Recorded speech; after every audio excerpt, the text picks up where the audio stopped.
নমস্কাৰ ছাত্ৰ ছাত্ৰীসকল আজি আমি আলোচনা কৰিম দশম শ্ৰেণীৰ গণিত বিষয়ৰ তৃতীয় অধ্যায় অৰ্থাৎ দুটা চলকযুক্ত ৰৈখিক সমীকৰণ চেপ্টাৰটোৰ আলোচনা কৰাৰ আগতে এইটো এটা এমসিকিউ তোমালোকলৈ চাবা ইয়াতে সুধিছে দুটা চলকযুক্ত এটা ৰৈখিক সমীকৰণ হৈছে ax + by + c = 0 য'ত অপচন আছে চাৰিটা এ নম্বৰ এটো কোনটো কন্ডিশন হ'ব তাৰ মানে এইটো দুটা চলকযুক্ত ৰৈখিক সমীকৰণ হ'বলৈ হলে প্ৰথম কন্ডিশন আছে a = 0 আৰু b = 0 b নম্বৰত আছে a = 0 b is not equal to 0 আৰু 3 নম্বৰ c নম্বৰ কন্ডিশন হ'ল a is not equal to 0 b is not equal to 0 আকৌ d নম্বৰটো হ'ল a is not equal to 0 আৰু b equal to 0 এতিয়া চাবা তোমালোকে ইয়াৰে কোনটো এনসাৰ হয় সেই এনসাৰটো তোমালোকে কমেন্টত দি থোৱা এতিয়া আমি আকৌ শেষত ভিডিওটোৰ শেষত ইয়াৰ কথা আলোচনা কৰিম অনুশীলনী 3.1 এই 3.1 যোৱাৰ আগতে তোমালোকে আকৌ এটা অকমান কনসেপ্ট লৈ লোৱা এটো এনেকুৱা ইয়াতে চাবা তাৰমানে কি হ'ল ধৰা হ'ল এইটো এটা বাকচ আছে বাকচত কিছুমান বল আছে বলবিলাক দুই ধৰণৰ বল আছে বুলি ধৰি ললো একবিধ আমাৰ কি হ'ল কলা আৰু একবিধ হ'ল বগা একবিধ ব্ল্যাক আৰু একবিধ হোৱাইট দুই ধৰণৰ বল আছে এতিয়া বলৰ সংখ্যা জনিবা আমাৰ কেইটা আছে 10টা আছে ধৰা হ'ল এতিয়া এই বল কেইটা আমাৰ কেইটা ব্ল্যাক থাকিব আকৌ কেইটা হোৱাইট থাকিব তাৰ আমাৰ সম্ভাৱনা কি আছে হয়তো আমাৰ এটা আৰু 9টা হ'ব পাৰে দুটা 8টা হ'ব পাৰে তিনিটা আৰু 7টা হ'ব পাৰে তেনেদৰে 4টা আৰু 6টা হ'ব পাৰে আকৌ 5টা হ'ব পাৰে এই কন্ডিশনখিনি আকৌ ওলোটা হ'ব পাৰে তাৰ মানে কি হ'ল এটা যদি আমাৰ বগা 9টা কলা হ'ব পাৰে বা উল্টা কৈ এটা কলা 9টা বগা তেনেকুৱাকৈ গোটেইকিটা আমাৰ কি হ'ল ওলট পালটকৈ এনেকুৱা কন্ডিশন থাকিব পাৰে এতিয়া ধৰা হ'ল ইয়াৰ ওপৰত আকৌ এটা কন্ডিশন দিছে কন্ডিশনটো কি কন্ডিশনটো হ'ল কি এইটোতকৈ কলাটোতকৈ বগাটো 4টা বেছি আছে 4টা বেছি থাকিলে আমাৰ এই কোনটো কন্ডিশন হ'ব চোৱা 4টা বেছি হলে আমাৰ কি হ'ল দুটাৰে ইয়াতে যদি আমি চাও এইটো 3টতকৈ 4টা বেছি আছে এতিয়া আমাৰ কি হ'ব একবিধ 3টা আছে আৰু একবিধ আমাৰ কি হ'ব 7টা হ'ব কলা 3টা আমাৰ বগা 7টা হ'ব এইটো আমাৰ মুখতে সহজতে কৰিব পাৰি কেনেদৰে আমাৰ এটো সৰু সংখ্যা বাবে কিন্তু এনেকুৱা সংখ্যাবিলাক যদি ডাঙৰ থাকে বলৰ সংখ্যা বহুত আছে তেতিয়াহলে আমাৰ এনেকুৱাকে ডাইৰেক্ট আমি কৰিব নোৱাৰিম তেতিয়া আমি কি কৰিব লাগিব চাবা আমি ধৰি লম এতিয়া আমাৰ ব্ল্যাক যেটো আছে হেতু আমাৰ x বুলি ধৰলো বলৰ সংখ্যা আকৌ হোৱাইট যেটো আছে হেতু y বুলি ধৰিলো বলৰ সংখ্যা ব্ল্যাক বলৰ সংখ্যা x আৰু হোৱাইট বলৰ সংখ্যা y তেতিয়া হলে আমাৰ কি হ'ব আমি এটা কন্ডিশন পাম যেহেতু আমাৰ গোটেইখিনি 10টা আছে গতিকে আমাৰ কি হ'ল x + y = 10 হ'ব আকৌ আমাৰ কি কৈছে হোৱাইটটো 4টা বেছি বুলি কৈছে কাতকৈ ব্ল্যাকতকৈ তাৰ মানে কি হ'ল হোৱাইটটো y ৰ পৰা যদি আমি x বিয়োগ কৰো তেতিয়া হলে আমাৰ কি হ'ব 4 হ'ব 4টো বেছি আছে এনেকুৱা যেতিয়া আমি এই দুটা কন্ডিশন পাম তেতিয়া হলে এই দুটাৰ পৰা আমাৰ ওলোৱা সুবিধা হ'ব ইয়াৰ আমাৰ সমাধান কৰাৰ বেলেগ বেলেগ আমাৰ পদ্ধতি আছে 4টা মান তোমালোকে পদ্ধতি পাবা একবিধ হ'ল আমাৰ লৈখিকভাৱে আমাৰ কি হ'ব x অক্ষ আৰু y অক্ষ তোমালোকে পাইছিলা স্থানাংক জ্যামিতিত ঠিক তেনেকুৱাকৈ লৈখিকভাৱে ইয়াতে আমাৰ স্থাপন কৰিব পাৰিম স্থাপন কৰিলে যেনিবা এডাল ৰেখা এনেকৈ গৈছে এডাল ৰেখা এনেদৰে গৈছে যাওতে য'ত কাটাকাটি কৰিব সেইটো হ'ব ইয়াৰ সমাধান ইয়াতে আমাৰ কোড গম পাম আমি 3 আৰু 7 নম্বৰ 7ত কাটাকাটি কৰিব এইটো বিন্দুত কাটাকাটি কৰিব তাৰ পিছত তাৰ উপৰি আমাৰ ইয়াৰ বীজীয়ভাৱে উলিয়াব পাৰি বীজীয়ভাৱে আমাৰ কি কৰিব পাৰি প্ৰথম আছে আমাৰ প্ৰতিস্থাপন পদ্ধতি তাৰ পিছত অপনয়ন পদ্ধতি তাৰ পিছত বজ্ৰপূৰণ পদ্ধতি এনেকুৱাকৈ আমাৰ বিভিন্ন ধৰণে এইটো সমাধান কৰিব পাৰি কেনেকৈ সমাধান কৰিব পাৰি আমাৰ এই চেপ্টাৰটোত আমি আলোচনা কৰিম তাৰ আগতে তোমালোকে ইয়াৰে প্ৰথম অনুশীলনী কি আছে আমাৰ সেইখিনি চাই লওঁ প্ৰত্যেক গোটেইটা অনুশীলনী আলোচনা কৰিলে আমাৰ গোটেইটা বস্তু কভাৰ হৈ যাব এইটো অনুশীলনী 3.1 ইয়াতে প্ৰথম 1 নম্বৰ সুধিছে ৰহিমে জীয়েকক ক'লে 7 বছৰ আগতে মোৰ বয়স তোমাৰ তেতিয়াৰ বয়সৰ 7 গুণ আছিল কণ্ডিশ্যন চাবা দুটা থাকিব এটা কণ্ডিশ্যন পালোঁ আমি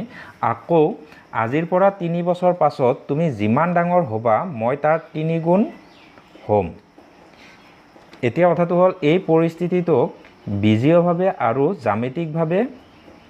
প্ৰদৰ্শন কৰা জ্যামিতিকভাৱে মানে লৈখিকভাৱে এতিয়া চাবা এইটো কৰাৰ আগতে প্ৰথম আমি ধৰি ল'লোঁ আমাৰ কি হ'ল ৰহিমৰ বৰ্তমান বয়স ধৰা হ'ল ৰহিমৰ বৰ্তমান বয়স x আকৌ ৰহিমৰ জীয়েকৰ বৰ্তমান বয়স হ'ব y আমি ধৰি ল'লোঁ এইটো এতিয়া কি কৈছে 7 বছৰ আগৰ কণ্ডিশ্যন চাবা দেই ইয়াতে আমাৰ 7 বছৰ আগত তোমাৰ যদি বৰ্তমান বয়স 10 বছৰ 7 বছৰ আগত কি আছিলে 10 বছৰতকৈ কম 7 বছৰ বিয়োগ কৰিব লাগিব ঠিক তেনেকুৱাকৈ বৰ্তমান বয়স যদি কোনোবা কাৰোবাৰ x বছৰ হয় তেতিয়াহ'লে আমাৰ কি হ'ব 7 বছৰ আগত 7 বছৰ কমাই দিব লাগিব তেনেকৈ আমাৰ y বোৰ আমাৰ 7 বছৰটো কি হ'ব কমি যাব এইখিনি এতিয়া কি প্ৰশ্নটোত কৈছিল ৰহিমে জীয়েকক ক'লে 7 বছৰ আগতে মোৰ বয়স তোমাৰ তেতিয়াৰ বয়সৰ 7 গুণ আছিল তাৰমানে 7 বছৰ আগত এইখিনি যিখিনি বয়স আছিল ৰহিমৰ আৰু জীয়েকৰ বয়স যিখিনি আছিল জীয়েকৰ বয়সৰ 7 গুণ কৰিলে ৰহিমৰ বয়সৰ সমান হয় বুলি ক'লে তাৰপিছত নেক্সট কণ্ডিশ্যন হৈছে ইয়াতে আকৌ আজিৰ পৰা 3 বছৰ পাছত হ'লে কি হ'ল ইয়াতে আমাৰ ৰহিমৰো 3 বছৰ বাঢ়িব বৰ্তমান যিমান আছে তাতকৈ 3 বছৰ বাঢ়িব জীয়েকৰো আমাৰ কি হ'ব 3 বছৰ বাঢ়ি যাব আৰু এইটো কি কৈছে 3 গুণ হ'ব ৰহিমৰ বয়স জীয়েকৰ তেতিয়াহ'লে আমাৰ কি হ'ব জীয়েকৰটোৰ পৰা 3 গুণ আমাৰ গুণ কৰিব লাগিল এইটো হ'ল এতিয়া আমাৰ এনেকুৱা যদি থৈ দিওঁ তেতিয়াহ'লেও আমাৰ কি হ'ব এইটো বীজীয়ভাৱে হৈ গ'ল বা তোমালোকে এইটো আমাৰ দুটা চলকযুক্ত ৰৈখিক সমীকৰণৰ আকাৰত যিটো আমাৰ প্ৰামাণিক ৰূপ আছে তেনেকুৱাকৈ প্ৰকাশ কৰি ল'ব পাৰা তেতিয়া কি হ'ব আমাৰ এইটো 7y টো এইফালে আনিম আকৌ -7টো সেইফালে লৈ যাম ইয়াতে কি হ'ব x - 7y ইকুৱেল টু এতে 7 গুণ 49 হৈছিল -49 কিন্তু এই 7টো যায় সেইফালে প্লাছ হ'ল গতিকে -42 থাকিল তাৰপিছত এইটোতো আমাৰ কি হ'ব সেনেকৈ xটো আছে তাৰপিছত এইটো আমাৰ কি হ'ল 3y টো এইফালে আনিলে -3y হ'ল আকৌ এইটো আমাৰ কি হ'ব প্লাছ হ'ব 3 3 গুণ 9 হয় এইটো আকৌ 3টো সেইফালে গ'লে মাইনাছ হয় 9ৰ পৰা গ'লে আমাৰ কি হ'ব প্লাছ ইকুৱেল টু 6 হ'ল +6 তো এইটো আমাৰ কি হ'ব বীজীয়ভাৱে হ'ল এতিয়া আমি জ্যামিতিকভাৱে প্ৰকাশ কৰিব লাগে জ্যামিতিকভাৱে চাবা তোমালোকে এই সমীকৰণটো মনত ৰাখা আমাৰ জ্যামিতিক যেতিয়া কৰিব লাগিব মনত ৰাখা মানে এটা কাম কৰি ল'বা ইয়াতে তোমাৰ পইণ্টবিলাক উলিয়াই ল'বা 9ত এনেদৰে কৰিছিলা তোমালোকে x ইকুৱেল টু কি হ'ব 7y - 42 হ'ব আকৌ ইয়াতে আমাৰ কি হ'ল x ইকুৱেল টু 6 + 3y হ'ব ইয়াতো আমাৰ এটা আমাৰ এনেদৰে ঘাই বনাই লোৱা ইয়াতে দুটা হ'ব xy ওপৰতটো x তলতটো y আকৌ এইটোৰ কাৰণে এটা এনেদৰে হ'ব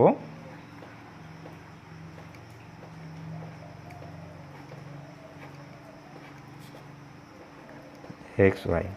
ইয়াতে কি হ'ব আমি যেতিয়া যদি চাওঁ আমি y ৰ মানটো আমি জিতে বহাব পাৰোঁ আমাৰ খুচিমতে বহাব পাৰোঁ এইটো 0 বহাব পাৰোঁ নহয় জানো এতিয়া আমি অকণমান ডাঙৰ দিছোঁ আমাৰ ধৰক যদি আমি 6 দিওঁ ইয়াতে 6 দিলে আমাৰ কি হ'ব 7 6 গুণ 42 0 হ'ব তাৰমানে y ৰ মান যদি 6 দিওঁ এইটো 0 হ'ব তেনেকৈ আমি 7 দিলোঁ 49 হ'ব 49ৰ পৰা এইটো 7 হ'ব 7 দিলে 7 হ'ব আকৌ এনেকৈ বেলেগ বেলেগ মান দিব পাৰি 7 8 দিব পাৰি বা আমি কম দিব পাৰবা 5 যদি দিয়া যায় তেতিয়াহ'লে আমাৰ কি হ'ব 35 এইটো -7 হ'ব তেনেদৰে ইয়াতো আমাৰ কি হ'ব 1 2 3 খুচিমতে দিব পাৰি y ৰ মান আমি কি দিলোঁ প্ৰথম আমাৰ 1 দিলোঁ দিলে আমাৰ এইটো 3 থাকিব সৰি এইটো 9 হ'ব 2 দিলে আকৌ এইটো ডাঙৰ হৈ যাব আমি অলপ সৰু সংখ্যা x ৰ মান সৰু সংখ্যা পাৱাৰ কাৰণে চেষ্টা কৰিছোঁ তেতিয়াহ'লে আমাৰ কি দিম -1 দিছোঁ -1 দিলে আমাৰ কি হ'ব 3 টো মাইনাছ হ'ব মাইনাছ হ'লে 6 ৰ পৰা 3 গ'লে 3 হ'ব আকৌ আমাৰ এইটো কি হ'ব -2 দিলে 0 হ'ব এতিয়া চাবা আমি এই পইণ্টবিলাক আমি গ্ৰাফত বহাম গ্ৰাফত বহালে কেনেকুৱা হয় চাবা ইয়াতে চাবা ইয়াতে আমাৰ গ্ৰাফৰ আমাৰ কি হ'ল প্ৰথম এইডাল আছিল x অক্ষ আকৌ আমাৰ এনেকুৱাকৈ থকাটো হ'ল y অক্ষ হয় এইখিনি আমি জানো ইয়াতে আমাৰ কি হ'ব ওপৰ ফালেও আমাৰ কাৰ্চিন থাকিব মানে গৈ থাকিব আৰু এইফালেও আমাৰ কাৰ্চিন থাকিব চাৰিওফালে আমাৰ কাৰ্চিন থাকিব আৰু গৈ থাকিব শেষ নাই এনেকুৱা এখন সমতলত আমাৰ কি কৰিম যেতিয়া বিন্দুকেইটা বহাওঁতে তোমালোকে ইয়াতে আমাৰ x আৰু y ৰ মানটো এনেদৰে ধৰি ল'বা এইটো আমাৰ x ৰ মান আকৌ এইটো আমাৰ y ৰ মান হ'ল ইয়াতে আমাৰ এই বিন্দুবিলাক আমাৰ ইয়াতে সমান সমান ধৰা গৈছে এটাত এক কৰি ধৰা গৈছে এই সৰুবিলাক তোমালোকে যদি প্ৰয়োজন বুলি ভাবা তেতিয়াহ'লে আমাৰ কি হ'ব এইবিলাক আমাৰ কি হ'ব বেছি ধৰিব পৰা ইয়াতে আমাৰ এটা ঠাইত আমাৰ 2কে ধৰিব পাৰিবা স্কেলবিলাক যেনেকুৱা লওঁ আমি তেনেকুৱাই ল'ব পাৰিম তাৰপিছত এতিয়া আমাৰ প্ৰথম বিন্দুটো কি আছিল 0.6 হ'লে আমাৰ প্ৰথম যিটো সমীকৰণ আছিল তাৰ পৰা ইয়াৰ পৰা 0 আৰু 6 এফালে 0 x ৰ মান এইফালে নাযায় এইফালেও নাযায় y ৰ মান ওপৰ ফালে যাব 6 হ'লে এইটো তাৰপিছত আমাৰ কি আছিলে এইটো 0.6 তাৰপিছত 7 আছিলে 7 হ'লে প্ৰথম আমি এইফালে 7 যাব লাগিব ইয়াতে 7 আকৌ এইফালে 7 গ'লে ইয়াতে আমাৰ এইটো 2 এইটো হ'ল 7 নেক্সট -7 হ'লে ইয়াৰ পৰা -7 ইয়াতে আকৌ 5 হ'লে আমাৰ কি হ'ব ওপৰ ফালে যাব 1 2 3 4 5 এইটো হ'ব এতিয়া আমি স্কেলৰ সহায়ত ইয়াৰ পৰা এই বিন্দু তিনিটা এনেদৰে টানিব লাগিব চাবা মোৰ স্কেল ইয়াত টানাত অসুবিধা হ'ব পাৰে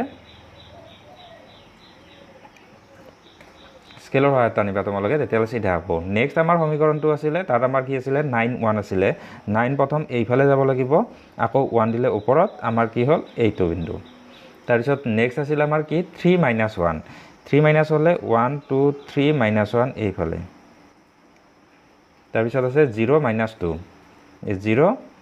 - 2 এইফালে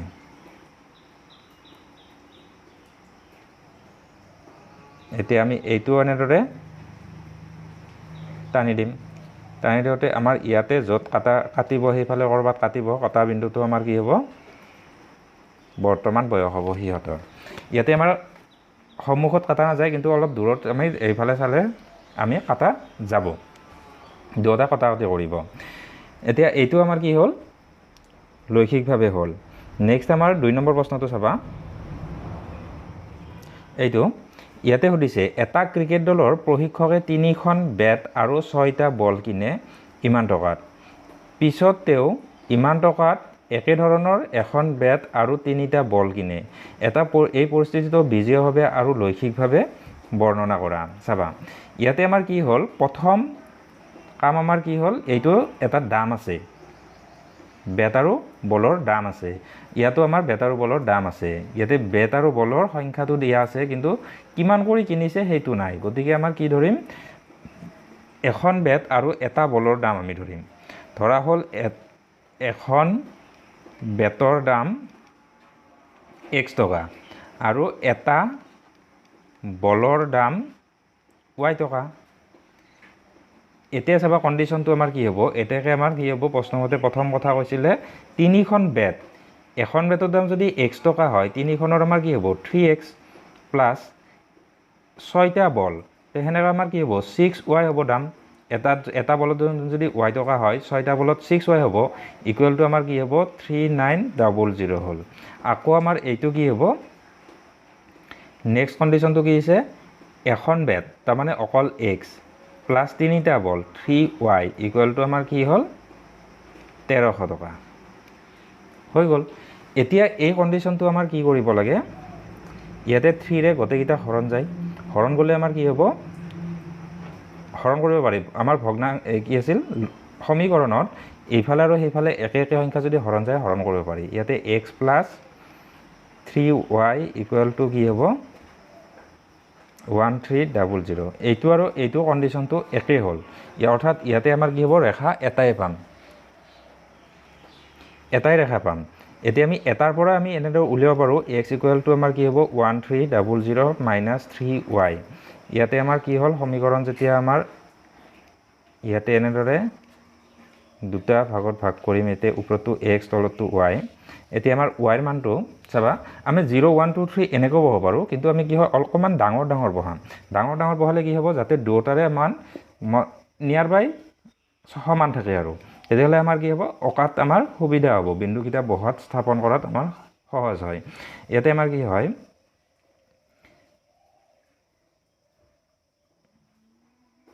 400 দিছোঁ y ৰ মান 400 যদি দিওঁ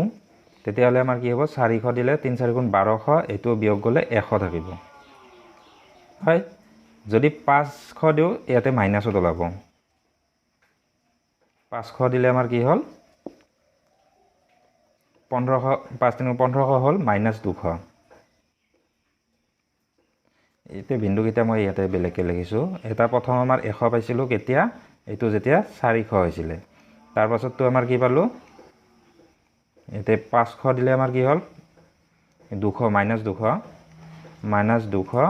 আকৌ এইটো 500 আকৌ বেলেগটো লৈ ল'বা এইটো আমাৰ 100 আৰু তোমালোকে চাবা ইয়াতে আমি প্ৰথম বিন্দুটো পালোঁ 100 আৰু 400 নেক্সট বিন্দুটো পালোঁ আমাৰ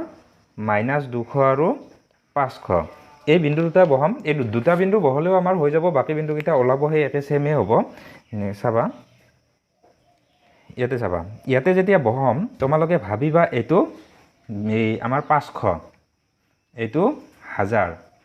আকৌ এইটো আমাৰ 500 তেনেদৰে 500 বুলি ধৰি ল'বা এইটো আমাৰ এইটো 500 এইটো 1000 1500 এনেকৈ সবতে এটা দুটা শূন্য থাকা বুলি ধৰি ল'বা তেতিয়াহ'লে আমাৰ কি হ'ব প্ৰথম আমাৰ আছিল 100 আৰু 400 100 হ'লে আমাৰ কি হ'ব ইয়াতে 100 হ'ব 400 হ'লে ক'ত হ'ব এই বিন্দুটো হ'ব 100 400 তোমালোকে ইয়াতে স্কেলটো এনেদৰে কম বেছি কৰি ধৰি ল'ব পাৰিবা তাৰপিছত আছিল কি -200 আৰু 500 -200 হ'লে প্ৰথম এইফালে যাব তাৰপিছত 500 হ'লে ওপৰ ফালে যাব এইটো অৰ্থাৎ আমাৰ কি হ'ল এই বস্তু দুটা আমাৰ কি হ'ল বিন্দু দুটা সৰি মোৰ ইয়াতে সমান নহ'ব এনেদৰে সমানকৈ কৰি এনেদৰে টানি দিব লাগিব মোৰটো সমান হোৱা নাই কিন্তু এনেদৰে সমান কৰি টানি দিব পাৰিম আৰু ইয়াতে কি হ'ব কথাটো কৈ দিলে হ'ল দুটা সমীকৰণ একে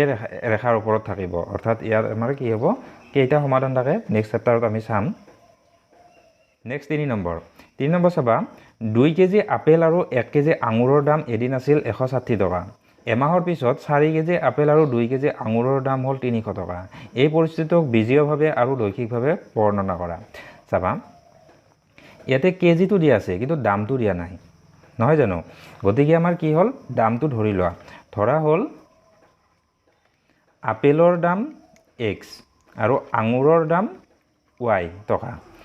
প্ৰতি কেজি আপেলৰ দাম x টকা প্ৰতি কেজি আঙুৰৰ দাম y টকা এতিয়া আমাৰ কি হ'ব 2 কেজি আপেল গতিকে 2x হ'ব দাম 1 কেজি আঙুৰ প্লাস y ইকুৱেল টু আছিল আমাৰ কি 160 আকৌ এটা আমাৰ কি পাম নেক্সট হৈছে 4 KG apple 4x plus 2 KG আঙুৰ 2y ইকুৱেল টু আমাৰ কি হ'ব 300 টকা হৈ গ'ল ইয়াতো আমাৰ কি হয় ইয়াতে কাট নাযায় কিন্তু ইয়াতে আমাৰ 2 ৰে হৰণ যায় দুটাকে 2 ৰে হৰণ গ'লে আমাৰ কি হ'ল 2x plus y equal to 150 আচ্ছা ইয়াতে কিন্তু আমাৰ বেলেগ কন্ডিশন পোৱা গৈছে ইয়াতে চাবা তেতিয়াহ'লে আমাৰ কি হ'ব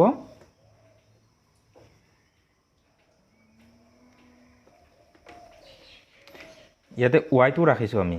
y টো ৰাখিলে আমাৰ কি হ'ব এটো আমাৰ কি হ'ল বিজীয়ভাৱে হৈ গ'ল এতিয়া আমি লৈখিকভাৱে কৰিম y টো যদি ইফালে ৰাখো 160 - 2x হ'ব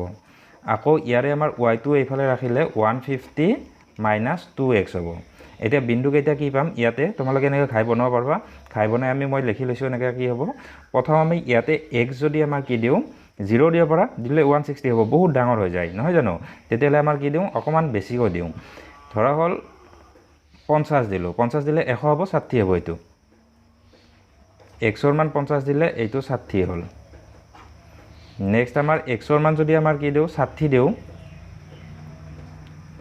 60 দিয়া যায় তেতিয়াহলে আমাৰ কি হ'ব 60 হলে 120 এইটো বিয়োগ হলে 40 হ'ব দুটা মানত আমি ৰেখাটো ওলাই যাব ইয়াতো তেনেকৈ আমাৰ কি হ'ল 50 দিলে আমাৰ এইটো কি হ'ল এইটো 50 হ'ল এইটো 60 দিলে এইটো আমাৰ কি হ'ল 120 30 হ'ব